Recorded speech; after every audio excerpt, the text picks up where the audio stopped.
right, folks.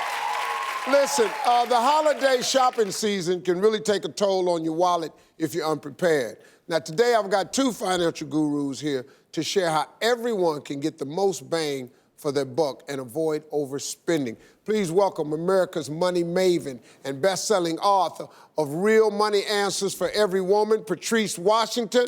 And we've got financial expert and New York Times best-selling author of Rich Bitch, Nicole Lapin.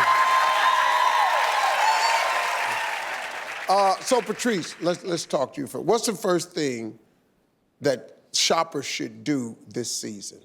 Well, the first thing, Steve, is shoppers should not shop until they actually make a list. You have to start this season with a plan, because if not, you'll start emotionally spending and you still won't get the things that you really need, right? So I say list everything out that you possibly can. Look at what you did last year. You know, where did you spend the holidays? Who are you buying gifts for? How much do you want to spend on each person? Extra gifts, extra decorations, extra food, all of that costs, and we don't consider it. So once you tally it all up, that's your estimated holiday budget. And then you want to work backwards. So how many weeks or how many paychecks do you have left between today and Christmas? I know it's a little late, so start this early next year, but how many paychecks or weeks do you have between now and then? And then put something away towards it every single week. Start crossing things off that list, because the reality is, just because the holidays have started, that doesn't mean that real life stops. So you can't put a whole paycheck towards the holidays. Yeah. Make that list. Make the list. Check it twice. So Nicole, this is for you. How can people save money on gifts? Oh, so many ways, especially online. We're doing most of our holiday shopping, let's be serious, right? Online. So here's a little sneaky thing that I want to tell you guys about. Go online, go shopping, put all the stuff in your cart, whatever you want from a store. Go crazy. Put in your name, put in your information, your billing information, your address, all that stuff, and then get out of there. Close out the browser, step away from the shopping cart. And I love this for two reasons, because first, it's kind of a cooling off period. Like a couple days later, did you actually want that thing? Maybe not. Was it in the plan? But if you did, then you'll probably get an email saying, oh, hey, Patrice, I missed you. Here's 10% off. Here's 15% off if you come back. Mm-hmm. That's a good one. See that? That's slick. That works. Play a move.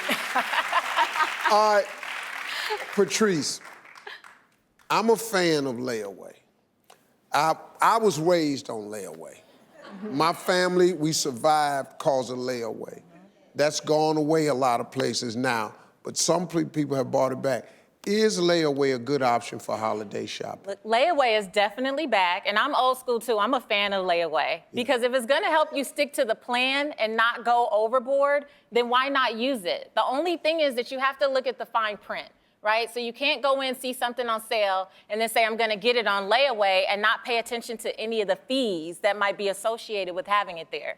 Because once you let the fees pile up, you might as well not have gotten it on sale. The point is to save money. So look at those fees, right? Right, but if you do get it on sale, that's great, because you're locking in the price. Right. But if you don't get it on sale and it does go on sale, you miss out. you're out of luck. It can be a great tool, but it can backfire if you don't know what to prepare for.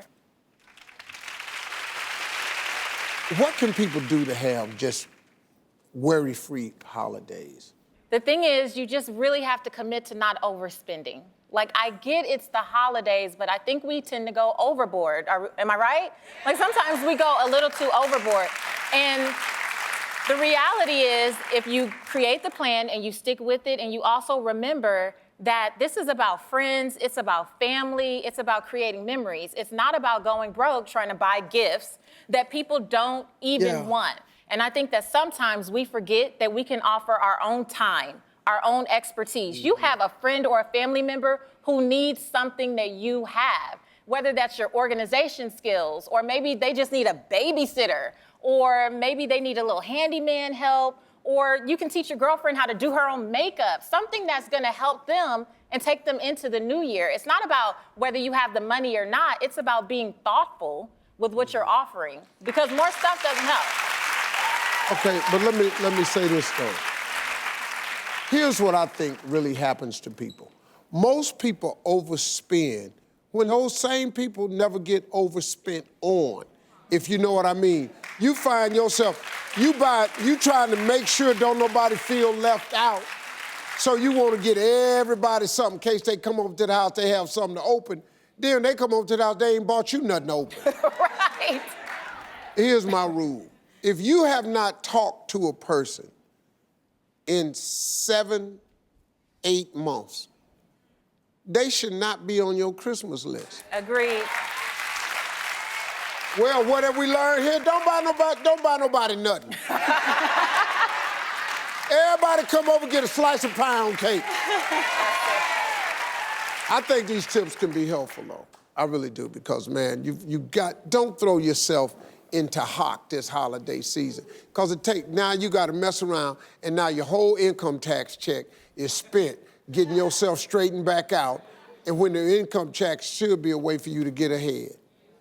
And all it do is try to get you back to zero. Don't do it. Yeah. Patrice, Nicole, thank you for the tips, Thank ladies. you so much. We'll be right back, folks.